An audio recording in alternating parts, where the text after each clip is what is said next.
record on this computer, speaker view. And Alfonso, I'll unmute you, my friend. Okay, and why do we have Greg on there as a speaker if I've got him muted? It doesn't make sense to me. I don't know what's going on. Because he was the last Technology. Okay, everybody, welcome to today's Zooming In with Dave call. My special guest for today is Mr. Alfonso Cuadra, zooming all the way in from Ottawa, Ontario, from his office where he looks like he's brainstorming up a storm there. We're in for a real treat today, you guys, because Alfonso is one sharp cookie. And I've only personally known Alfonso for a couple of years. I met Alfonso through our mutual friend, Ken Beaton. We both know well and who we both done a lot of business with. In fact, Alfonso's done a hell of a lot more business with Ken than I have. I mean, Alfonso and his wife bought Ken and Joanne's property management company. I think he bought a whole bunch of his apartment buildings off of them. So definitely in tight with Ken. And I've really enjoyed getting to know Alfonso over the last couple of years because I kind of feel like in a certain way, he's my Latino brother from another mother. Alfonso, a much younger brother with better hair. But Alfonso has such an amazing backstory. And I'm probably going to miss parts and I'm probably going to get a little bit incomplete. But Alfonso is originally from El Salvador. And he and his mother immigrated to Canada when he was a little kid. And I haven't actually told you this, Alfonso, but I've always admired people from El Salvador. People from El Salvador are amazing. They're famous in Central America because El Salvador is like the smallest country in Central America, but it is the most jam-packed with population and with entrepreneurship. So, I mean, think of a country roughly the size, I think it's about 2/3 or half the size of Vancouver Island, for crying out loud. It is physically, it's a very, very small country, but it's got a big population. So it's like the most population dense country in all of Central America. And the people in El Salvador are incredibly entrepreneurial. Now, this is partly by necessity because El Salvador is a developing country and there isn't a big social network. There isn't, I'll guarantee you this, there's no $2,000 a month going to anybody from the government in El Salvador right now. I'll guarantee you that. And when I was living in Costa Rica, well, first of all, before I even started living in Costa Rica, I spent some time in El Salvador, Alfonso, back when you were probably just a little kid. So it was way back in 1993. I was actually one of the very first tourists to arrive in El Salvador after the Civil War ended. So it was about 6 months after they signed the peace treaty. And I was like one of the first pasty-faced white guys showing up with my little backpack on a bus in El Salvador. I remember how happy people were to see a foreigner in the country again. It was just like I was literally embraced and just, it was amazing. Fast forward a little bit, started working in Costa Rica. And the most successful, the highest level executives in all of the companies that we worked with, most of them came from El Salvador. And that's because culturally, people from El Salvador, they are the hardest workers and they are the most entrepreneurial and they are the ones that just get the job done. So Alfonso's mom came into Canada when he was a little kid, but I think he brought a lot of that entrepreneurial spirit with him. He started very, very young, his first business in high school. I believe there was a time there where you weren't going to school. He became a father very, very young. He had to grow up quick, really, really quickly. And that he did. He went big, he imploded, he got big again, and he stayed big. And he's done a variety of different things. Most of us here are familiar with Alfonso from him being part of Keyspire and being on stages and teaching and training thousands and thousands and thousands of people across the country about real estate investing. He has his own very impressive portfolio. Every time I turn around, he's buying a new building somewhere exotic like Saskatoon. And he's just He's a multiple entrepreneur. He's got businesses in all sorts of different niches. He's an online guy. He's an offline guy. He runs a big team. And one of the things that Alfonso is amazing at is negotiations. And that is the real core of our talk here today. So I've taken way too much time introducing you, Alfonso, but I definitely wanted to let people know a little bit more about you and pump your tires. All right, so welcome. Thank you. Thank you, Dave. Oh, that was a great intro. I didn't know that you knew that much about me, because we've had this, many different discussions, but I never knew that you've done your research. Yes, my friend. I definitely appreciate what you said about people from El Salvador. There's something to be said when you start off with nothing and you have nothing to lose. Like, people, when we come to this country, we came from a war-torn country, and we came here to make something of ourselves, right? We didn't come here to take away from the government or the resources. We came here to add value to the country as a Canadian. And every single year, when I mail out the T4s to all our employees across Canada, I look at what I've done, and it makes me feel good, and to be able to employ people, because Canada made an investment on me and my family to come here, and I think they've gotten a really great return on their investment, because I've come here and built. I've come here and hired people, created jobs. And so there's definitely a return on investment when you invest into immigrants coming to this country, right? The best country in the world, from my point of view. And so, we came here, we're hungry, and, we're still at it. I'm still employing people. I have not had to lay anybody off. We still employ, everybody is working from home. It's a bit of a different dynamic. I'm in the office here by myself, but everybody's still employed, and we're still moving forward. Awesome, my friend. Awesome. All right. So our topic today, you guys, is negotiations. And what I'm going to suggest we do, because this is going to be a very organic presentation. We're not throwing slides up on the screen. We're not doing any of that kind of normal stuff. We're having a conversation. And what I'm going to encourage you to do is to participate in the conversation, but we're going to have to do it in an orderly fashion. So if you want to ask a question, perfect. Just please type in the chat box that you've got a question, then I will find you, I will unmute you, and we will do it that way. Does that sound good? You guys give me a thumbs up if that makes sense, just because we got to keep things under control. Awesome. All right. So Alfonso, let's just get started, my friend. Tell me, we know a little bit about your background. Tell me when it first dawned on you how important negotiations were, and what's your first memory of your first big win when it came to a negotiation? Oh, my first big win was basically when I was 9 years old. My mom was very strict, as you know. We're from El Salvador, and we have a very strict bedtime at 9 years old of 9 p.m. And there was no negotiations in terms of that bedtime with my mom.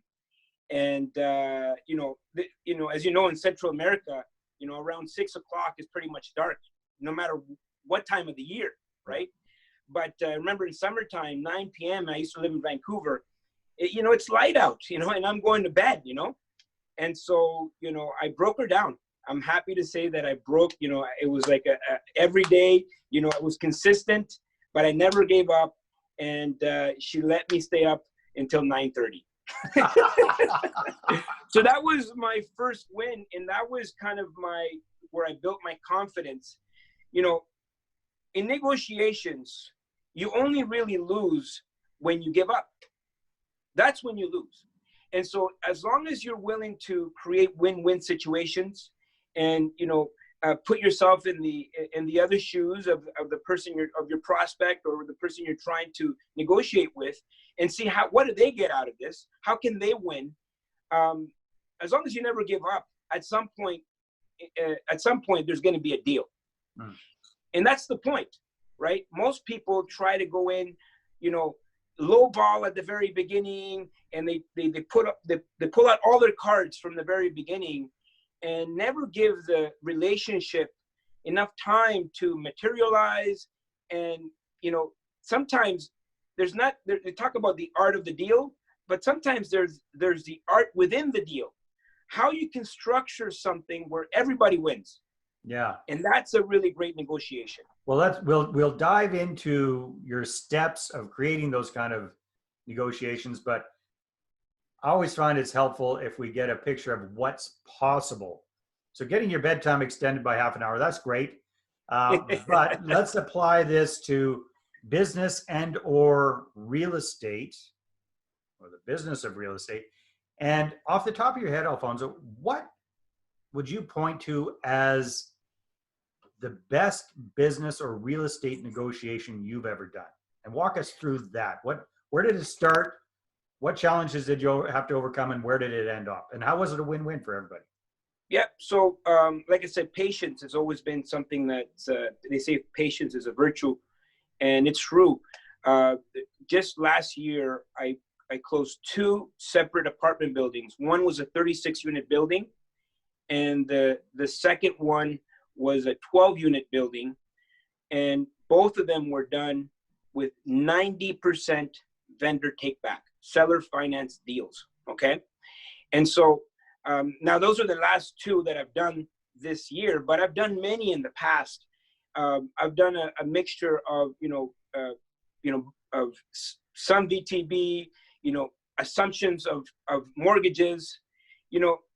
Most of my deals have something creative in them, because I want the deal, but maybe I don't want to exhaust all my resources on that particular deal.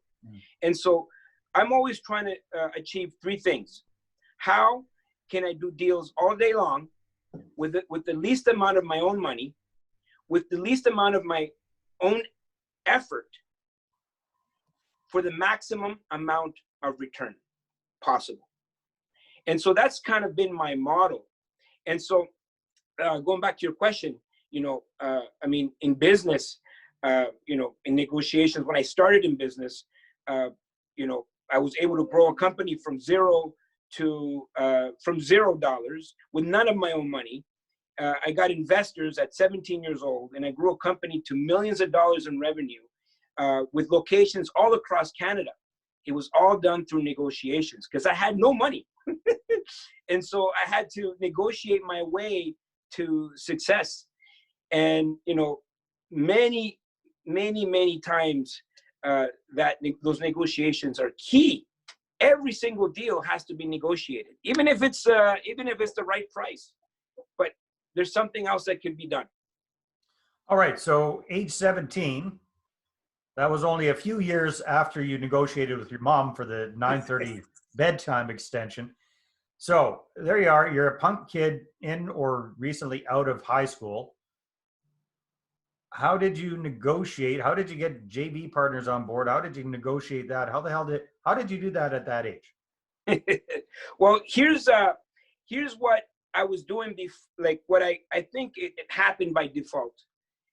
But I'll tell you, there's only 3 reasons why someone will take your deal, negotiate with you, buy your product or service, sell you their real estate, go out with you, let you stay up half an hour later, marry you, whatever.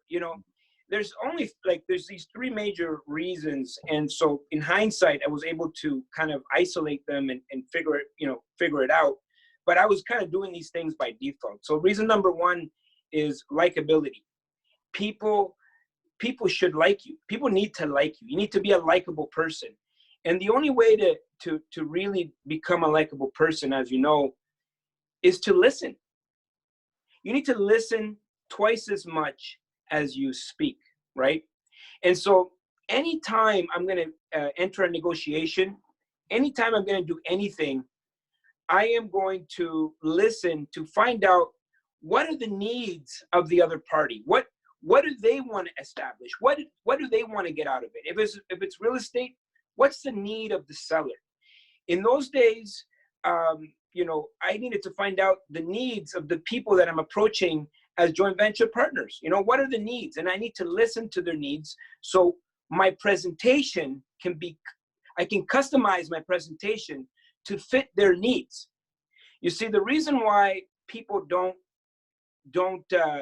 do enough deals or they're not efficient with their negotiations is because they're thinking about themselves all the time. And a good negotiation, as you know, has to be a win-win situation for everyone. And so if it means, you know, giving up more equity, more shares, if it means, you know, going, you know, like finding out another creative way of, you know, getting the deal to work, maybe it's time, but I'm going to look for the needs. So likability is huge. Transactions are done every single day between people that like and trust each other. Dave, you know, you wouldn't do a deal with someone you dislike unless it's for a ridiculous amount of dollars, right? And then it's usually a horrendous pain in the ass, and it backfires on you. So absolutely, right. And you probably went to a store and you wanted to buy something, but you said to yourself, I'm not going to buy it from that guy. And you literally go to another store out of your way, out of spite, because you just didn't like that person. There's probably a hairstylist or a barber that you go to all the time, because anybody can cut hair, but you go to that same person all the time because you like and trust that person. And through likability, you build trust, and trust is key. And so even in negotiation, you see people are too much in a hurry to do the deal that they forget about likability. Whether you're dealing with a realtor, mortgage broker, the seller, there's always a need. So number one is the likability. Number two is respect. Number two is respect. And respect is earned through your product knowledge, your knowledge in the industry, your experience, and you're going to have to talk the talk, right? And so for me, going back to being, 17 years old, I built that rapport with the people around me. So, I managed to raise, so I started my entire business with $2,700. And if you can imagine this, I'm 17 years old, and getting all that money together, $2,700, would probably seem like a lot of money, but to us, it's like, that's like our gas in the last couple of months, right? Well, not these days, but it's not a lot of money, but that's what I started with. And so I had to build likability, but now I had to go and earn the respect that I'm the one to execute on this particular deal. And so, when it comes to real estate, and I'm trying to do something, I'm trying to do something that is creative, why wouldn't a seller want to do a fully 100% or 90% seller finance deal with you? Well, number one, if you default on, and we'll probably for some of your viewers we can clarify what a VTB is in just a moment. But this is when the seller is offering to finance you on their deal. Why wouldn't they want to do that? Well, what if you default and now they have to go through the headache of getting back their property, foreclosing on you, and lawyers and all that? That just seems like a lot of pain. And so human beings make decisions based on two things: either to gain pleasure or avoid pain. And so if you've done enough research during your likability period, if you've listened to what their pains are and what their pleasures are, then there shouldn't be any problem when it comes to showing earning that respect, showing that, you're someone that is completely capable of this. You can run this operation and you are the buyer. So respect is earned. And then number three, logic and reason.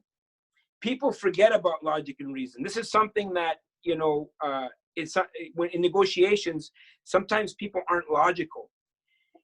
Every deal that I've done, I've been able to back it up with numbers, logic and reason. They can love you. they can like you and they can love you, they can respect you, but if what you're offering doesn't make any sense, there might not be a deal there. And so you kind of need those three things and you need to work around these three reasons why anybody would do business with you in order to get the best deal possible for all parties involved. It's not about, lowballing people. There's a strategy into getting the price. And as long as it's a win-win situation for everyone, there will be a deal. I love it. So your 3 points, again, the whole likability factor, the whole earning their respect. So I'm part of the likability is showing respect to the other person. Oh, right? Absolutely. And then earning their respect for you as a professional that's going to do what you say you're going to do, and then tying in logic and reason. But I love the fact that your first two really aren't about logic and reason, because bottom line, like you said, if they don't like you, if they don't respect you, they're not going to do business with you anyhow. So you're going to be as Exactly. logical. And I think that's another mistake a lot of analytical people make, is they march in with the logic and the reason, but they don't focus on the likability and respect up front. Would you agree? First mistake that amateur investors make is to talk bad about the property. I see it all the time, right?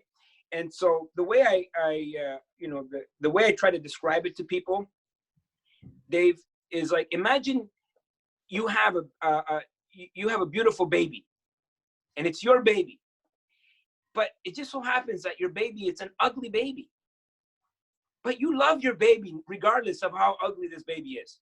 Sounds like my mother's experience. But no matter, regardless of how ugly your baby is, you will not appreciate someone coming around and pointing out on how ugly your baby is. And so there's no way you would ever give your baby, sell your baby, or whatever it is to someone that does not appreciate your baby the way you appreciate it, no matter how ugly your baby is. And so, I always start with, I love this deal. Like, I love everything about this deal. You've done a really great job, right? I want to build that rapport and likability.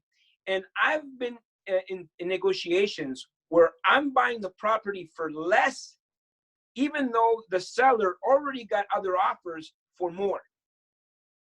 And the reason is I'm really good at building that rapport, that trust, that likability factor, and just earning that respect, because you know what? I'm not going to talk bad about the seller. I won't talk bad about the property. In fact, I love the property. I love everything about it. Because think about it. If your go-to move is to talk bad about the property, which I know why people do it, because if they're inexperienced, that's the only way they'll be able to justify a price reduction. And so if you're experienced, you justify a price reduction with the numbers. Everything else is everything else is irrelevant. Now, why would they take your deal? Well, you build that likability and that respect. And if you're showing up talking bad about the property, saying this is this property is disgusting, it's going to take me all this money to fix, and the seller didn't do a good job, how are you going to feel as a seller? Do you want to even do business with these people? No. And so that is the number one mistake that an amateur investor will make, is talk bad about the property. Versus me, I go in and I talk about all the good things about the property. Interesting. So that kind of flies in the face of that. A lot of us, when we're thinking about negotiations, we think of somebody like Donnie Trump back in the days before he was the president, right? When he was just a real estate guy. And he seems like he was just a hard-nosed, take it or leave it kind of negotiator kind of guy who would probably talk a lot of trash about your property. And that we seem to think that's the way it should be. And you're basically saying it's the exact opposite. It is the exact opposite. And if you go back and study Donald Trump, he actually used these strategies, right? He built massive likability. He earned the respect. And he was able to negotiate. Like like no one, because he was, number one, the persona he puts out there today, it's not how he built his portfolio, right? This is not how he was. Now he is I mean, in terms of business, he's a bully, right? He's a bully. He'll strong arm you, whatever. But to get the deal, he's gonna finesse you. He's gonna, if he wants you to invest, you'll know about it. He's gonna go through these three things. He's gonna build likability. He's gonna build. I mean, this is how we got elected, right? Yeah. He built the likability, whether we personally like him or don't, it doesn't really matter, but he created a base of followers that love him, right? And so he had to listen to what their issues were and talk directly to those issues, earn their respect. They don't care. He never cared about us. We're in Canada. Who cares about what we think about him? The only thing matters is, can he get the win? And then how did he justify being the president without any prior experience?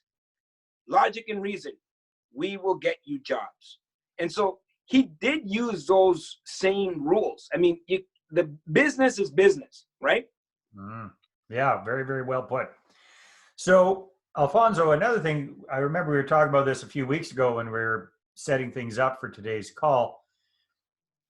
Negotiations aren't necessarily a short-term process for you, especially with a real estate deal. So kind of give us an idea of what, I'm sure some of them have been very quick, but what have been some of the longer negotiations that you've done with real estate? With real estate, these past two deals that I closed in October, one was a 12 unit, the other was a 36 unit that were 90% vendor takebacks. Okay. And so if we can, you know, and I want to talk about the 36 unit building. Sure. On the market for 900,000. On the market for 900,000. I was able to get it down to 675. 90% vendor takeback. Interest only for the first year. No personal guarantees at 3.5%. Wow. And that's so amazing. It's almost like, you know, it's a gift, but it's not that easy. That deal, it took me about a year to put together. From the moment I started to poke my nose in, there's always going to be a discovery call. You know, I want to, even if it's through the agent, I want to find out all about the seller. What is their need? What is their need? What is their need? And so sometimes I just need to see the whole thing, you know, go through the full cycle. He had other offers, and I just had to be patient, right? There was two other offers that fell apart because of financing. I knew that was going to happen. I had to be patient and continue to just, hey, I'm still here. I still love your deal. I still love everything about what you're doing. You know, when you're interested, give me a call, right? And then finally I get the call. And then, so how would this look like, right? And so I need to, you know, so there's a lot of work. It's about a year to do that deal. The other one, the 12 unit that in Saskatoon, in a major market, similar structure. Now I use the 36 unit deal, the 36 unit apartment deal to justify why I'm going in with another 90%. Everybody said this is impossible. In fact, in that brokerage, they have my picture in the wall. They're like, this guy is crazy. But you know, that's, you know, I saw what their need was. And I actually was hanging around for about a year and a half. I was looking at this deal for about a year and a half, and I went in a few separate times. The second I closed on the 36 unit deal, I went in with this one with the exact same structure, justifying my position based on what I just did, because they were about 3 hours apart. And so this is how some deals have gone for years, right? And so there's now, you can never give up on a deal, or else I would have been in bed. Do us a favor, I would still be Alfonso. going to bed at 9 p.m. do us a favor, if you don't mind. Let's look at that 36-unit apartment building. And to the best of your recollection, can you walk us through step by step, in a condensed version, but step by step, that year-long process? So first of all, like, how did you hear about the deal? What did you do first? When, if it was through a realtor, how did you do that? How did you get face-to-face with the seller? Because you're going to have to, the realtor's going to have a conniption at the idea of a 90% VTB. They can't even get their head around it most of the time. Like, how did the process look in that? Yeah, so that's a really excellent question. So I'm going to start off with, my likability and respect. And so as I go about life, I have a genuine interest in other people. The second we met, we hit it off. I mean, and it's not because I'm trying to do any type of negotiations. I think alcohol was involved. Yes, alcohol was involved, but I just like people. I'm interested in people. And I say this all the time. If you want to be someone that, you want to be doing really big transactions, you have to become into this, even if it's like at first it's going to be uncomfortable, but you have to become into a likable person. And the only way to do that is to have a genuine, and this has to be genuine, interest in other people. And so anybody I meet someone in the elevator, I tell them all about what I'm doing, how you're doing. Like, I can meet anybody anywhere. And so this particular realtor, I met him at a networking event in Saskatchewan, and we hit it off, and build that likability. I build the respect through my experience, kind of giving him an example of what I've done in the past. And, then he started to present me deals. And then he came to the table with a few other ones. And then this one was something that I looked at, and I was like, okay, interesting. 900,000, 36-unit building, still a hell of a deal, right? And so, I found out about the seller, their needs. And so how did you find out about the seller and their needs? Because if you're going through a realtor, they're not supposed to be blabbing about what the seller's well needs. It's an honest question. Why are they selling? They're gonna say a few things, and you can take it with a grain of salt, because but I mean, I just want to get a bigger, like, if an agent does not want to disclose the information to me, then how am I going to be able to structure a deal to make it work? A good agent their first mandate is to service their client, and they need to sell that property. So if I ask, why do they want to sell? They could be truthful or not. But if they're not truthful, then, at some point we're going to find out, because the deal's going to fall apart. And so, either they're retiring, they're not happy with the particular investment, or the place, the vacancy, the way that's being managed. Lots of, and sometimes by looking at the numbers, you can see, okay, the property is being mismanaged. There's issues here. And it looks like this particular deal looks like there's a lot of pain here, right? Also discovering that the seller has no kids, that's key, right? I mean, if the seller has no kids or offspring, where you would see that if they have a building, like a 36-unit building, maybe, instead of giving you a seller financing, why not give it to one of their kids or whatever? And sometimes the kids just don't want anything to do with real estate. That's also the case that's also the case in a lot of situations where you have property owners without a proper succession plan, and their kids just don't want any part of real estate, because they look at real estate as, painful, toilets, trades, time, and getting all the phone calls. And so my strength is in operations. And so even if it's far away, I know how to operate a particular situation. Now, this particular property is 3 hours north of Saskatoon.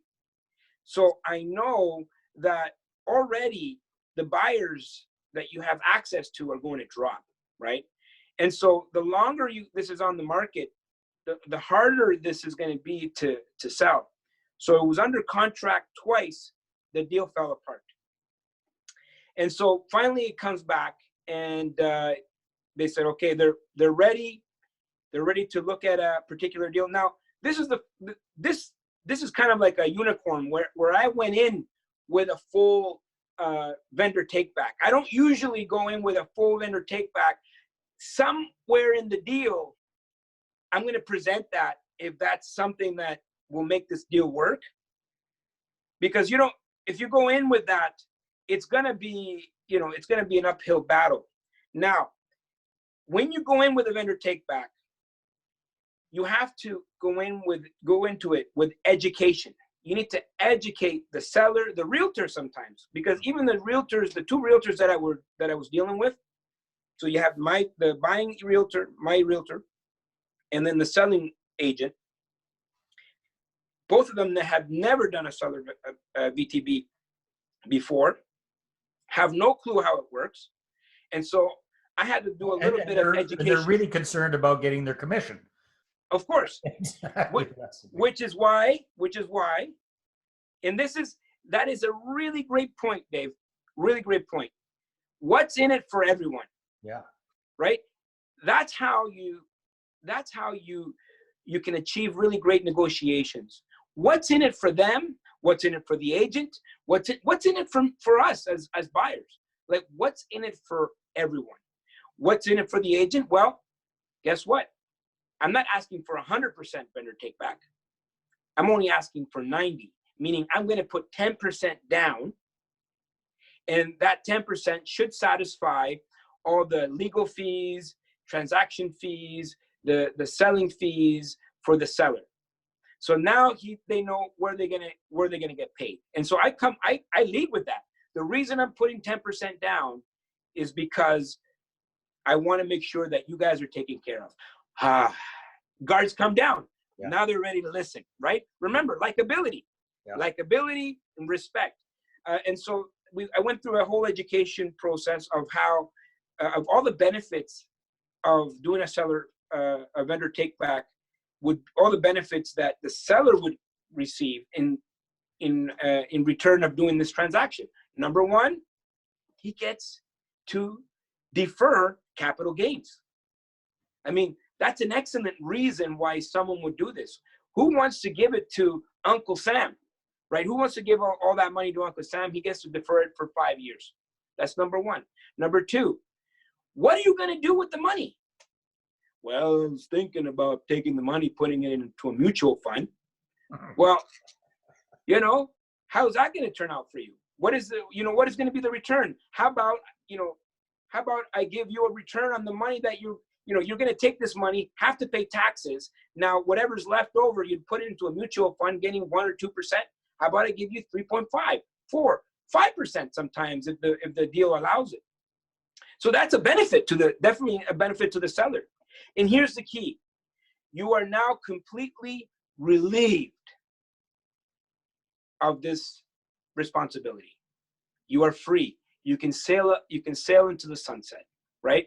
And I will pay you, I will pay you this return. And so my strategy is simply, operate it, create a lift, and do a refi and pay out the seller, right? But the seller needs to know there's going to be an end at some point. So as I'm going through these negotiations, now we have the vendor take back. We have the whole entire structure. Now I go and inspect the property. By the way, I still haven't gone to the property. Right? So this is another, people want to see the property before they even put an offer in. Well, you don't even know if you have an offer, right? And so, and by the way, I'm not going to I live in Ottawa. The thing is in Saskatchewan. I'm not going to, go on a flight just to, kick tires, like I want to make sure that I'm going there. There's going to be a deal in place. And so I get there. And so this is why I never start off with lowballing people, right? Because I just want to get in the game, get into the deal, right? And so now now we're doing the inspection, and now we can talk about now that we've talked about So sorry. So at financing, this point, you've got an accepted offer. Is that correct? yes. So this an accepted offer. I think it was at 780, which is it was incredible, right? Well, So it this was is incredible. after it already fallen through with a couple of other guys first. Yes. A couple of those other Yes. offers had fallen Yeah. through. Okay. He actually said no. The seller actually said no to 850 because he was selling it for 9. But you see, the 850 guy came in too early, first of all, and he came in like a jerk, right? And as you know, rule number 1, likability, right? So I was already doing my research regarding about whoa. I got a notification there. I was already doing my research on this gentleman, and I knew exactly, kind of how to talk to the agents, and the agents were really turned off. Not even the seller, because the seller was in BC somewhere, but the agents were really turned off on the 850 guy. And then so I came in, and you know what? I still love this deal. I walked through the entire property, but there was some deficiencies. And when I came back, I said, like, look, I feel really bad and I feel horrible, but I still love this deal. Like, I really want to do this deal. But these are the things that are wrong. And this is what it's going to cost. And that's my logic and reason. But I came with that at the very end. And it wasn't like I was looking for that, but that's just the nature of how the deal was. And so we ended up at 675, 90% vendor take back. And then right before I removed all my conditions, I said, I'm also going to need, interest only for the first year. And at that point, they've gone too far into the deal. There's deposits. You see, what happens with someone is that, the second you give a deposit, the second you're in a transaction, they've already spent the money in their mind. And so, this is where you have a little bit more leverage. Now, I'm going to say leverage because I don't want you to do this as being a jerk. But sometimes, situations present itself, like, there's situations with the roof. There's a leak in a pipe, or there's a foundation issue, whatever it is. I mean, you've already gone too far to just, start over, right? And if you've done the right work with the likability and respect, I think you'll have a deal. As long as you're thinking about what are they going to get out of it. So, question for you on this particular deal. So, you were dealing through your buying realtor, who was dealing through the selling realtor, Yes, who was communicating to the absentee owner who lived in BC for the Saskatchewan property in Hicksville, Saskatchewan. At any point before you made the final offer got accepted, were you able to talk directly with the seller, the owner? Not this particular deal. Okay. Not this. The many deals in the past, I actually encourage it because a lot of the deals that I'm trying to put together, they're very creative. In fact, that's my MO. I like apartment buildings, and I like it to be creative, right? And so, I encourage that sometimes the message gets lost through the agents.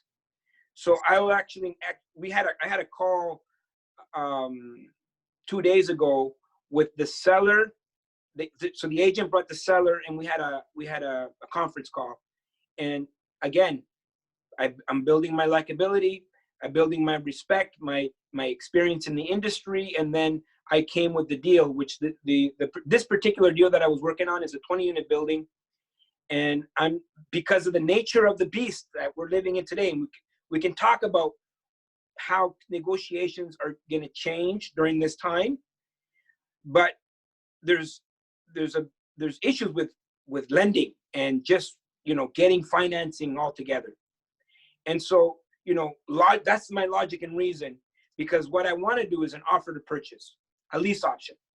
And so, and we could talk about what that means as well. Or an agreement for sale, right? Yeah. but who knows? Anyhow, yeah. Same thing, like an agreement for sale, for purchase, lease option.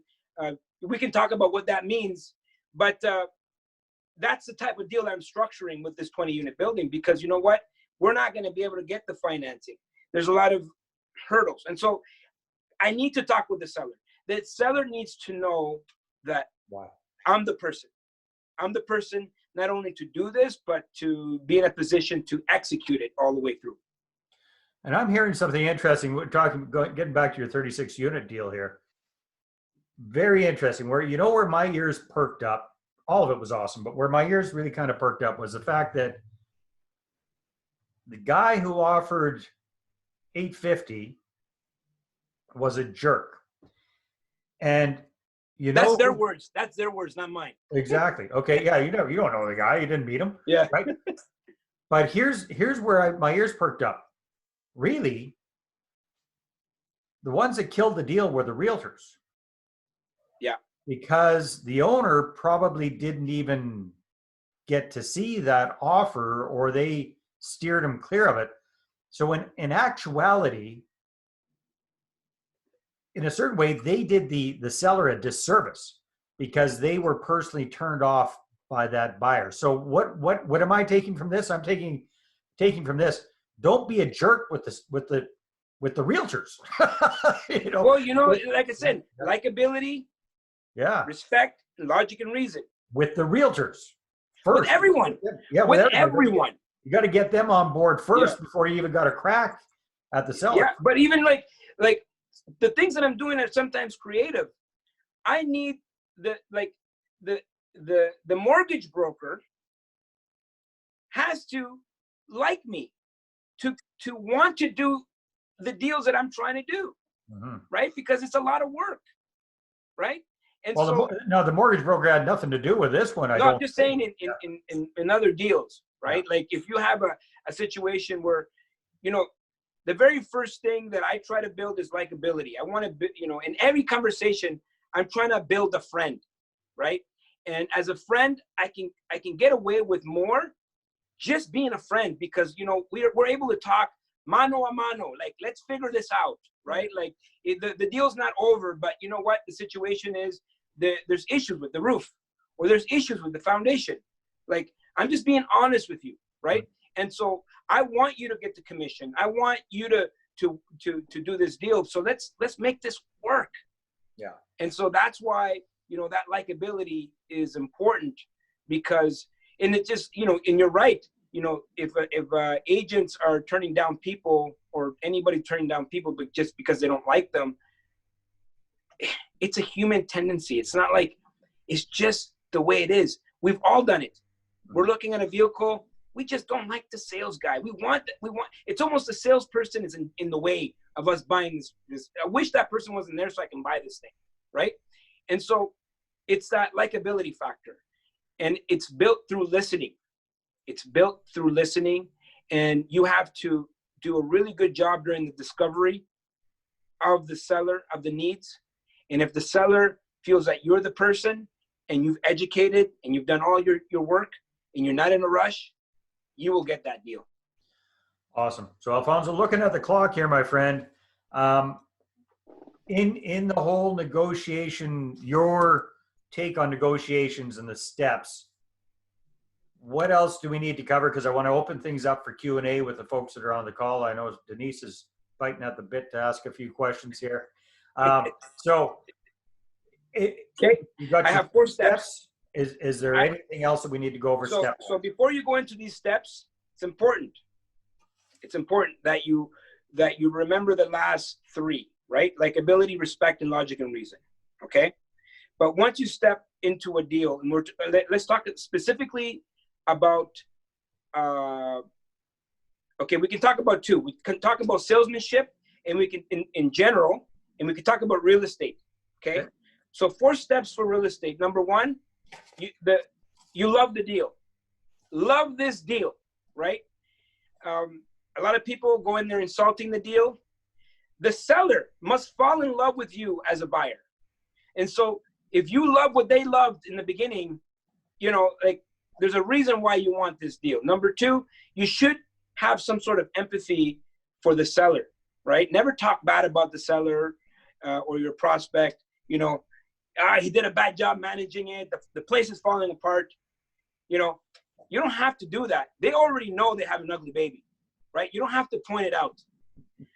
Number three, it should be known that you are an investor and you make decisions based on logic and reason, not emotion.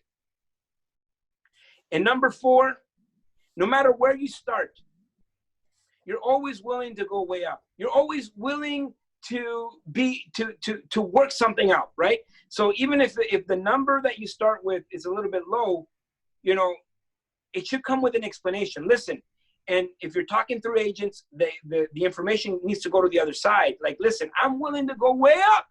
Like I'm willing to negotiate on this, but this is where I feel comfortable, where I want to start. And this is how I'm going to justify these numbers. Here are my numbers.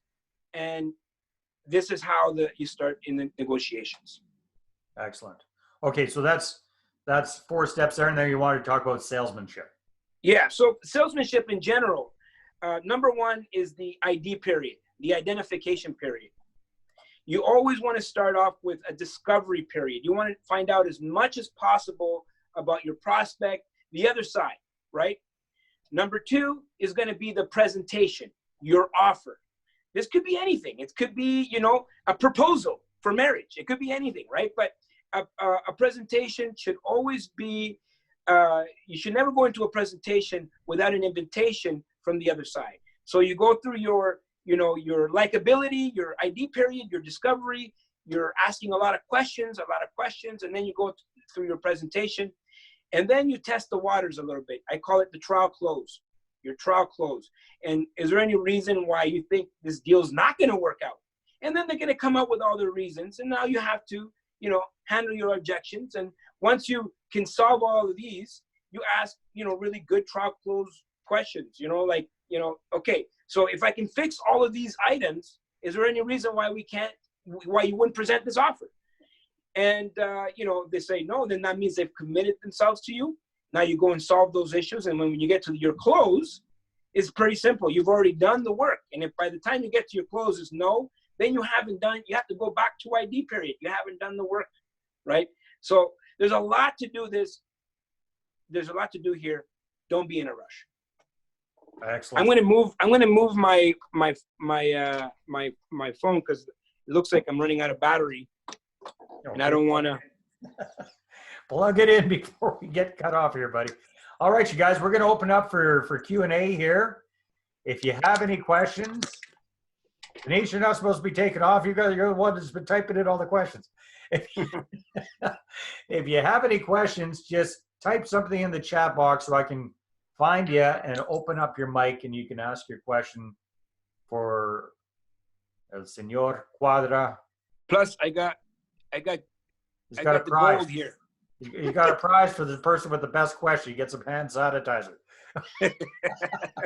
This stuff is worth a mint. It is. All right. So Denise, I'm gonna open you up. You've had some great comments and stuff like that. I'm gonna try to open you up. Unmute. Oh, let me unmute you. There you go. Oh, Alfonso had a flashing personality there. Yeah, exactly. No, right. I was just. Oh. Go ahead. No, I was just making the comment. I don't know at what point that you were talking there, because I just said that had you been watching these deals for a long time on the market and they just were not selling, which is why you started in on it, or had you placed an offer early, it got refused, and then you went back at it later because it wasn't selling? Yeah, so there's been many situations in the past where I've put in offers and, you know, it was just not the offer they were looking for. And there's no problem. You know, everybody's got the right to say no. And we were just able to negotiate afterwards, right? I'm always open. You know, if I just did a recent deal, 18 units, and I put in my offer, 90% vendor take back, and the seller came back as, you know, they're not ready right now. And you know what? When you're ready, I'm here. Yeah. And the 90% vendor take back, that's assuming that the property is free and clear at this point, right? Yes. So this is like during your discovery period, you're going to find out, you know, how much debt is on the property, why they want to sell, what's the need, how can you help them, you know, what's the management like, where are they even physically there or around this property. There's a lot of issues. Either they're absent, they're far away, this has become a headache. Maybe they're mom and pop owners where they just like, you know, it's a family business, and you know, they're just like, they've had it, they don't want anything to do with it, and this is your opportunity. So, you know, this is during the discovery period, we get to find out all the reasons why they want to sell, what is their situation, and how can we put a deal together. If they have a financing, well, you can go back and say, you know what, you can assume the financing that they have, which is easier than going through a whole mortgage application. And then the difference could be, you know, the vendor take back.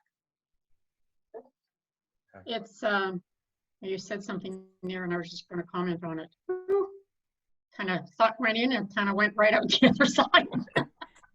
There's something that you said here. What was it? It'll come back to me right now. It just, one of the things that I do, I don't know if you do or not, but whenever I can, I obtain a purview report. So that gives me the first indication right there as to what financing they have on the property. And the purview report is a report you can only get from a mortgage agent. Yeah. So when you've got relationships with mortgage agents that you can get that, then that's great. And goes back to my point, likability, right? Likability will go a long way. If someone likes you, they're willing to go above and beyond what their responsibilities are, and they'll help you because they will gain something out of it as well. For a lot of these apartment buildings, it's not unusual to ask how much debt is on it, because you know, a lot of the times commercial mortgages are very expensive to break. There's big penalties, and so a lot of the times the best thing to do is to assume the existing mortgage versus, you know, breaking the mortgage and having to place a new financing on it. So it's not unusual to ask. It's not like, you know, like how much debt is on the property. If they say, well, I'm not going to tell you, well, then I already can see that there's going to be some education needed because these agents may not be experienced in apartment buildings. Which is why with the other report, that's where I get my answer first of all anyway. So if they're not willing to give it to you, I already have that info. Yeah, I can get it. I mean, yeah. That report is such a great negotiating skills. Also, when you know exactly how much they still have left or how much big of a mortgage that they have on there. So you kind of how many mortgages? Yes, exactly. How many mortgages? That's another one. It's interesting because we're looking right now at a multifamily. And it was a question of, do we put in the offer now? They're asking a little too much for what the rents are.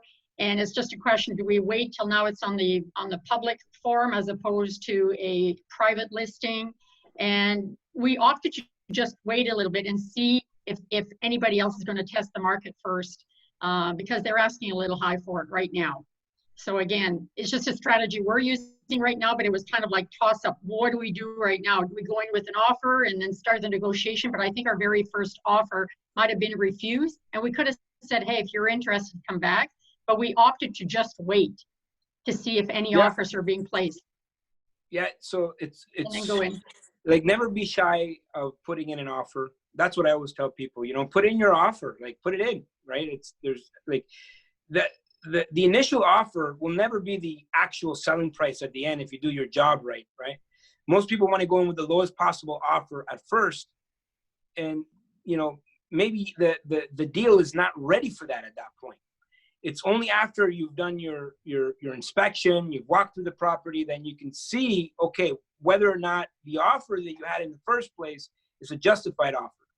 And so there's a lot of, you know, it takes a lot of time. Most of the time people are in such a rush, you know, they get so excited. And here's the key: whoever needs the deal the most will overpay or lose in a seller's case. All right, very good. So Claude, we're going to open you up here, my friend. We got to give everybody a chance here. And then Sergio. Thank you, Denise. Nice haircut.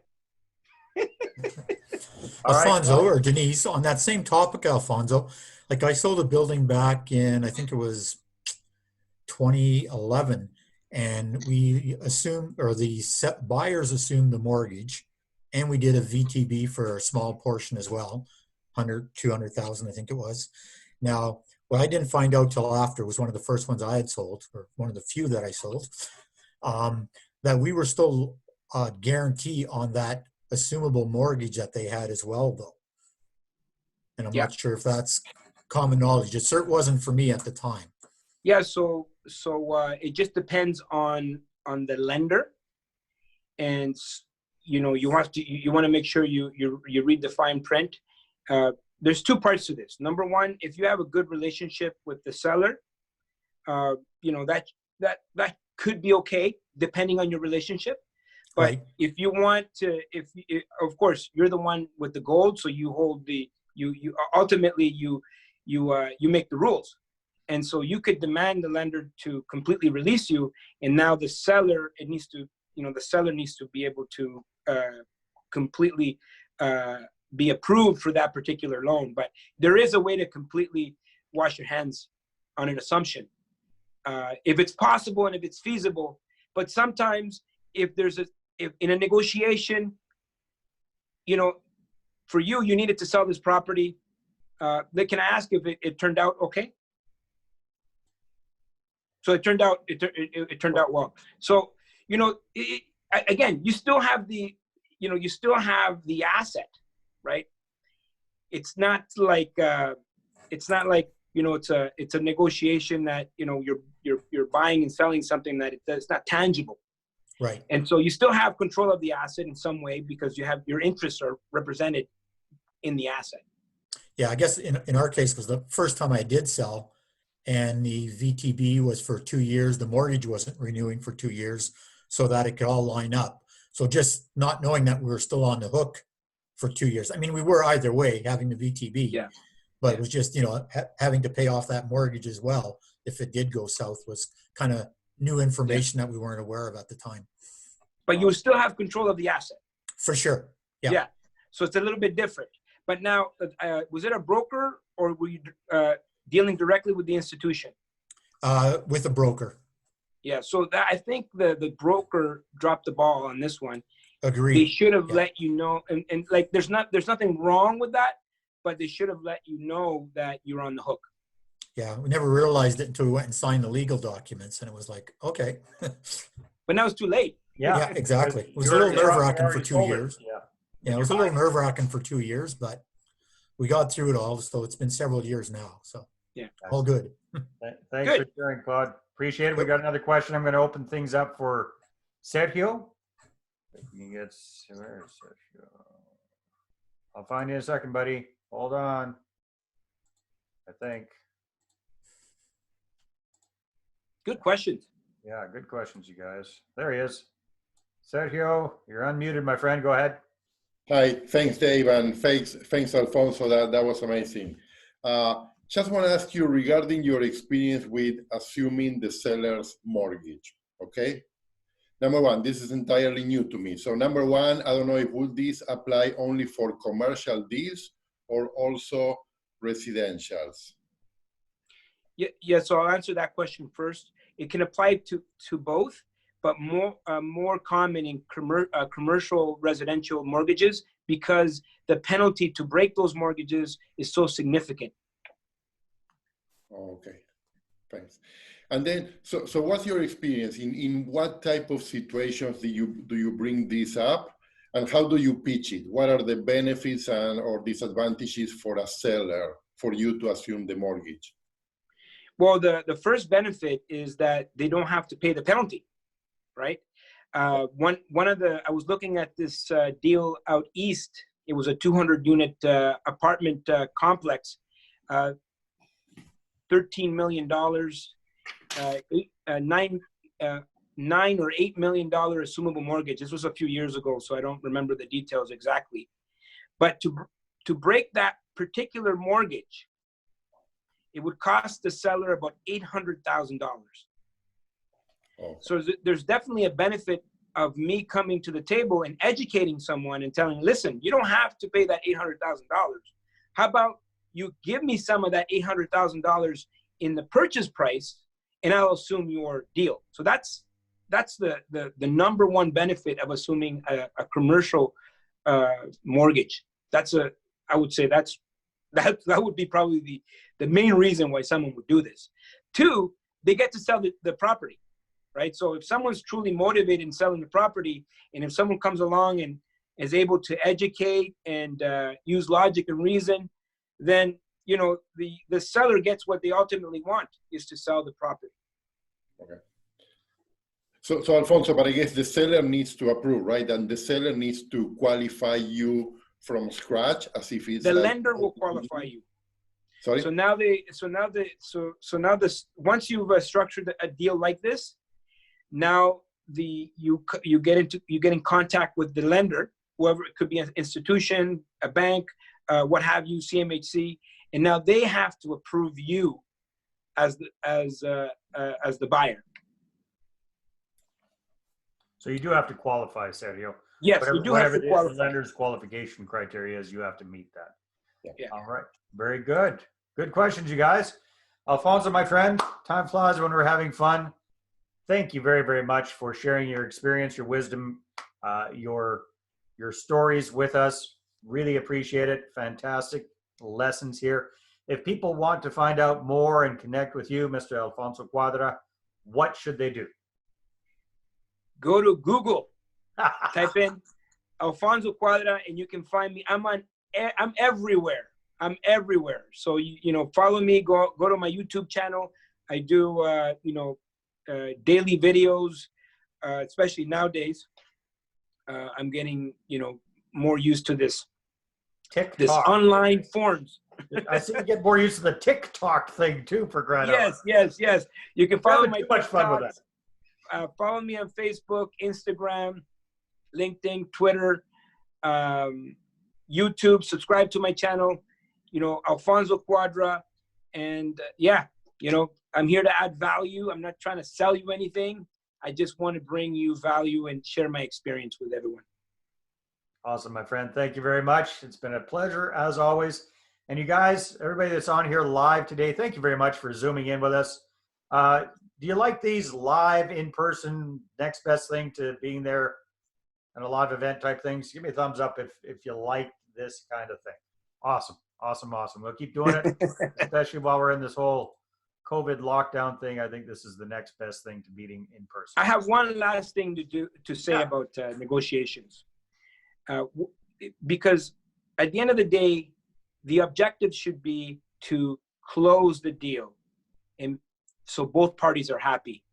Because I'll ask you a question: what is the return on investments? What is the return on investment on deals you don't do? Zero. So figure out how to get it done, work with people, and have fun with it. It sounds like that's one of the things it sounds like you do actually do a lot of, is you have fun with the whole process. Yeah. You don't take yourself too seriously. You're not overly, you dress sharp, you look respectful, you're professional, but you have fun at the same time. Yeah, it makes a big difference. All right, my friend, thank you very much. This has been a lot of fun, and I want to thank everybody that was on here live, and if you're watching the recording, thanks for tuning in. All right, take care, everybody. Thank you. Bye-bye.